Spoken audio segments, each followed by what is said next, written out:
Morning, Samoy! Again and again. Diyos ko, Lord, napatadri sa Samoy.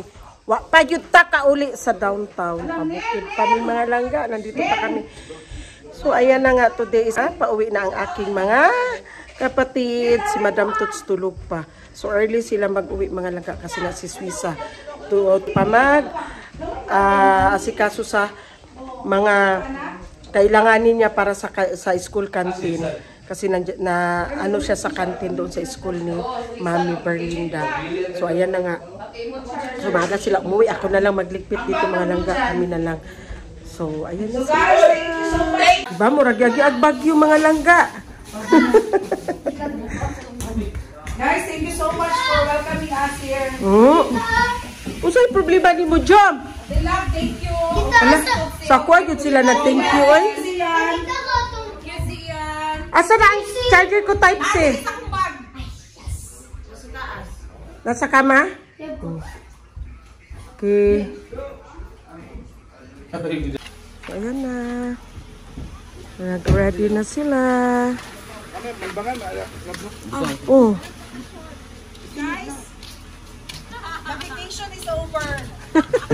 Back to reality na may mga bayarin at kailangang gawin para sa buhay. Ang chili Sauce at ang pastil.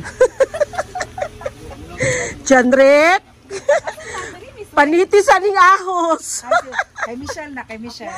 Kay Michelle. Unsa na kay Janret di ay? Magluto sa pastil. Yes, I do the cooking. Yes, I do the cleaning. I do everything. Guys, thank you sa pag-welcome sa Samoy. Thank you so sa much. kwarto sila nag-thank you. Murag sila kanang kuan. Tignan si Bihira na kasi si Sister Swing makapag-bakasyon. Unsa na po mo problema? I have two problems. I have two problems. Si Jasper lang makabriana. Ay si Jasmine. Lakla. Ilahan mo lang sa kandahan day no. Oh, mga mo manggod na no, mga mo. Okay? Plaster na mo? Ikaw, gusto mo sa dulo?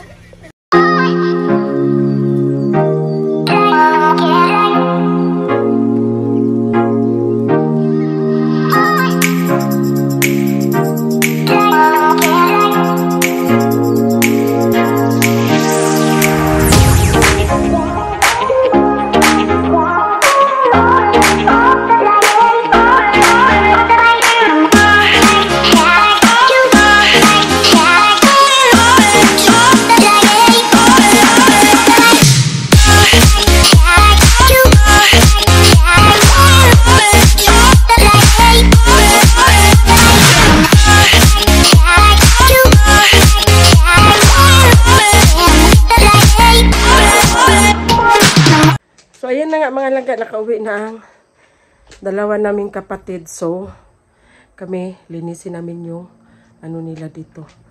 Kunin namin yung mga hapol.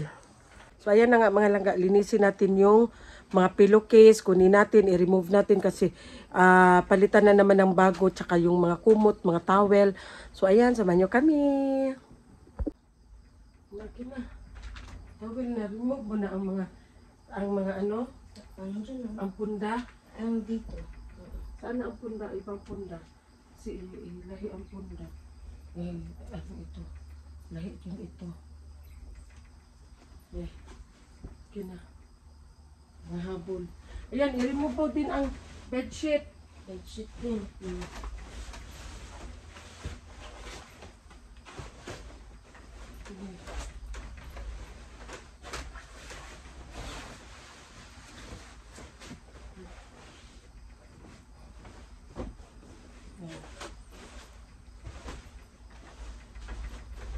Ma. Kina.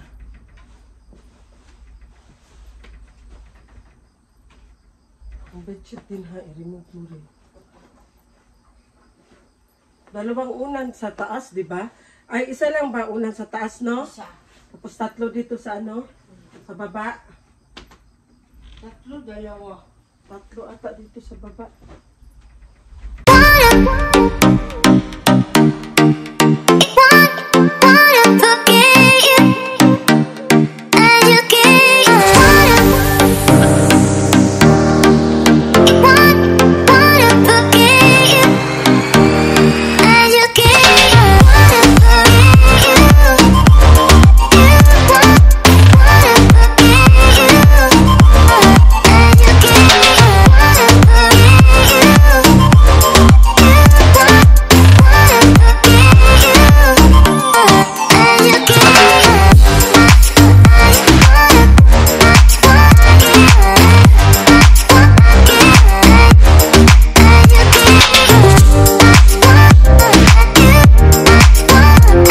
So, ayan na nga mga laga. Tapos na tayo naglinis sa taas na ano na natin yung mga tawag niyan, mga kumot na segregate na natin, nakuha na natin para palitan ng bago.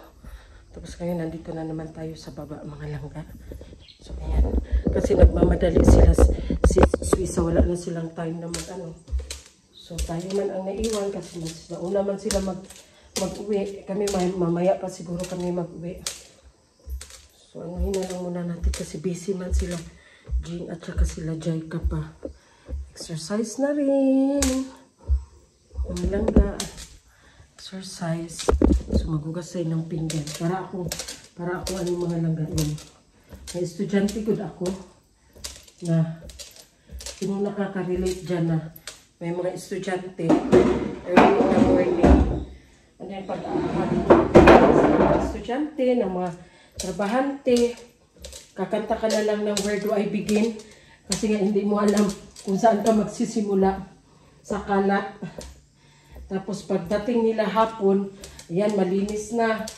Tapos pagka following day na naman, morning, wala na naman.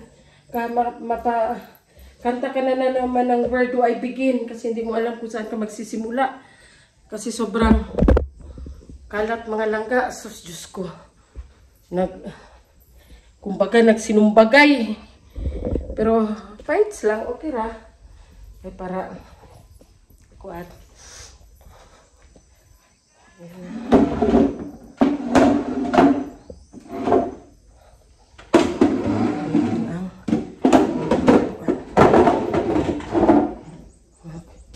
Ano pa ako mag-walis. Walisan. So, ayan na nga mga langga. Dito na tayo sa lababo. So, tapos na natin ang taas. Tapos na dito sa baba. So, dito na naman tayo sa mga hugasin mga langga. So, ayan. At least napawisan din ako mga langga. Kasi si Suisa, bihira lang yun siya mag-akasyon mga langga. Kaya nga, bihira mo lang siya makikita sa mga video ko. Kasi nga, hindi niya basta-basta maiwanan ang kantin. Kasi doon siya sa kantin ng mama namin. So, hindi man pwede na walang recess ang mga estudyante. Kasi ang mama ko ang doon sa kantin sa school nila. So, hindi pwede na maiwanan ang kantin, walang recess ang mga estudyante. Kawawa naman pag hindi siya magtinda. So, no Friday, kasi dito sa Davao, gaya lang sinabi ko is holiday. Kasi nga, kadayawan until Sunday. So, yun na nga, walang pasok. So, nagpasyal siya dito. Pumunta siya dito sa house ni Madam. Kasi, long weekend man. Friday, Saturday, Sunday. Pero, ngayon, umaga siyang umuwi kasi nga mamalingki pa siya mga langga kasi ang dami niya pa nagawin kasi nagaluto siya ng siomai, pastel. So sa siomai kailangan na yung chili sauce. So siya may nagagawa ng chili sauce sa sarili niya. So magawa pa siya ng chili sauce. Tapos pag magawa ka ng chili sauce, gusto kailangan mo ng bawang, magbalat ka pa ng bawang. Tapos mag-ano ka pa ng sili. Kaya marami pa siyang gagawin. Tapos mag-ano pa siya ng yung ano yan, yung parang cookies. Tapos magbili pa siya ng mga tinapay, hotdog kasi nga nag-ano din siya ng pandog. Ang tinda niya is siomai, pastel, pandog, yung pinaypay, bihon, palabok. Yun ang mga tinda niya sa kantin mo. Kaya hindi niya basta-basta magalan na yung kantin. Maano lang siya, bakante lang siya pag walang pasok. Pero pag Saturday, syempre Saturday walang pasok. Hindi din siya makapag sama sa amin, hindi siya makapamasya kasi nga Saturday, mag-prepare na naman siya for Monday na mga kailangan niya sa canteen, sa school canteen. Kaya, bihira lang talaga yan siya makasama sa amin ang bunso namin. Pero, pag international na laag, ayan, hindi siya magpapabitin mga langga. Nung nasa Vietnam kami, hindi siya, i-cancel niya ang ticket niya. Supposed to be, sama din siya sa amin. Pero i-cancel niya ang ticket niya kasi nga, hindi pwedeng wala siya kasi examination day that time. So, hopefully, ngayong next month na namin, travel namin is makakasama na siya sa amin. Ang mama ko rin, gusto niya sumama kaso hindi pwede kasi nga teacher din si mami. So silang dalawa, same lang sila ng school. So, yan na nga. Si Sis Bing din, bihira din siya magsama sa amin ni Madam Toots. Kami talaga ni Madam Toots ang always magsama kasi nga nakatira ako sa bahay ni Madam Toots. Meron kaming bahay pero isa ang bahay namin ni Sisa, di ba? Sa nakita niyo yung binigay ni Madam Toots sa amin. Pero ako nandun ako sa kanya eh. Kasi wala man akong ginagawa. Pagkatapos mag-school ang aking mga anak, wala naman akong gagawin. So doon na ako kay Madam Toots na bahay. Nakatira. Para isang tawag lang, dyan ako agad. Di na ako magbaktas-baktas day. Kung magbaktas-baktas pa ko, hago na kaayo. So, ayan na nga mga langga. Hugasan natin ang mga pinggan na ginamit nila. So, ayan, abang-abang for today's ganap mga langga. Siguro, uuwi din kami mamayang hapon. Pagkatapos dito, pagising ni Madam, siguro, uuwi din kami. Kasi nga, pasukan na. Kailangan naman school si Kuya Zia nagpaiwan dito. Hindi siya nagsabay kina tita niya.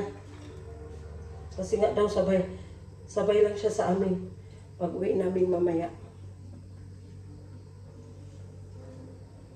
So ayan. Dalhin mo nga ito doon lang ga sa sa payag. Kay may ito may lamang. 2,000 years later.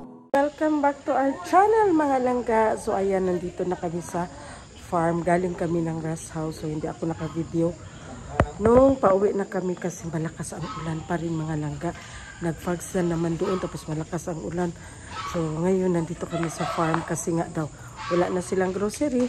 So tinignan ni Madam dito kung ano ang kailangan nila bago kami uwi doon sa bahay ni Madam. So ayan, may pakita ko sa inyo mga langga. Ayan, tingnan.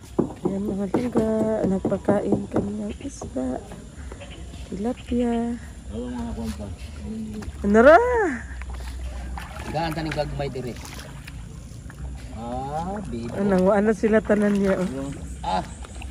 Dagko kay mga baba. Ayan na. Adiri na sa malapitan lang, sir. Para makita natin. Ayan. Dami na nila. Kulang. Tingnan mo yung isang bisis na sa isang pagkain o kuwan. Tingnan mo yung mga tangkong, no? Kalbo. Kalbo. Dami.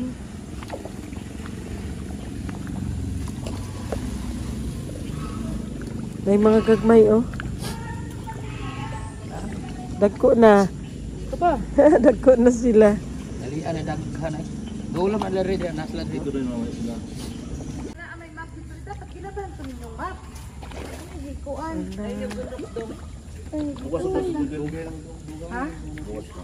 Meanwhile. Ay hulog na tayo na Dorian. Maninay, Dorian oh. Hello Maninay, Dorian is waving. Ayan, hinog na siya mga langga. Masarap masyado yan. Parang may gatas yan siya na variety. Ayan. Kasi uwian na ang mga. Ang sarap ng tubig mga langga. Ito din tubig dito. Flowing po ni siya sino? Oh, sarap sa tubig. Uy, sarap maligo. Yeah. A little longer than a few minutes later. So, ayan na nga mga langga. Nandito si Maday. Pinasundo ni Madam kasi nga si Madam parang nagsusuka ba. Tapos parang ginaano daw siya. Parang ginakabuhi. Hindi ko alam. Baka nausog si Madam.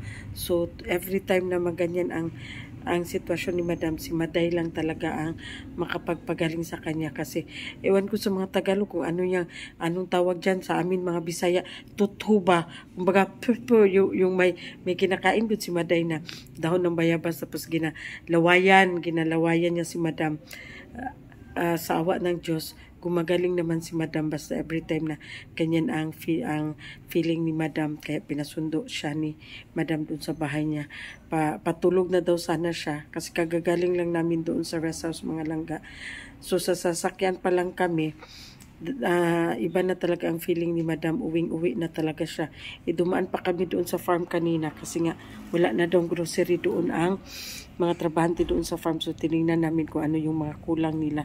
Kaya dumaan muna kami ng farm. Tapos sabi niya, uwi na tayo kasi iba talaga ang pakiramdam ko. Kaya nagmadali kaming umuwi dito. Pagdating namin, suka na siya ng suka. Kaya pinatawag namin si Maday sana. Siya ni Maday. Tawag yan, maayo siya ni Maday. Nandoon sila sa taas, hindi ako umakyat doon mga langga. Kasi malamig masyado doon sa kwarto ni Madam. Tapos katatapos ko lang naligo. It's already 9:40. Antok na rin ako. So ayan, that's all. Bye. Ayan mga langga, sinundo namin si Maday kasi nga Maday, nagsuka siya Maday. Lain iyang kuan Maday. Unsa na? Ay, suka. Bisit ng convenience ba? Ano man? Sa sopot. Wala na lagi kuan karon. Si Lupin. Nung magsuka siya Maday ay. Kaganina pa siya dito sa rest house Maday. Kaganina pa siya sa rest house. Magsuka lagi siya. Ang buti buntis siguro ni. Niya ba? Si Mio ba? Uluwi ka. Ay, niuli naman siya, Maday. Wala, tagaan siya kwarta para kuhaan si Mio. Nibalik, kisa minhatag sa iya ha. Dili, nibalik na siya Maday, uy. Nibalik lagi siya, niuli na siya. May asan din si animal na si Ruin. Ambot, uy. Kinuukot, mga langga, marites masyado. Si Maday marites. Sumaybay ako sa buhay ni Mayam na yan. Hindi, magkapatid kasi ang aso mo at saka si Mio, di ba? Si Jollibee. Mulagaw na gumiyo. Dili, uy, lain pud ba si Mio Maday? Ay, kay murag sad pud si Mio nga wala si kun. Tulo? Pila ka buk Maday? 7?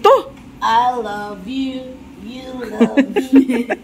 Si Maday lang kasi ang makapagaling kay Madam Tots. Sinong magpagamot dyan sa mga hiri ang baba? Ako. Isibak ko ka uyaw, Maday. So, ayan na nga mga langga. Welcome back home. Andito na kami sa bahay ni Madam. Nakaligo na rin ako. Ayan na. So, wala masyadong ganap for today mga langga, no? Kanina doon sa rest house ni Madam, wala kasi nga ang aga ng ulan. Siguro mga alauna umuulan na, so wala masyadong mga ganap doon sa Marahan. So, that's all for today's video mga langga. See you tomorrow. Thank you for watching. Bye. God bless us all.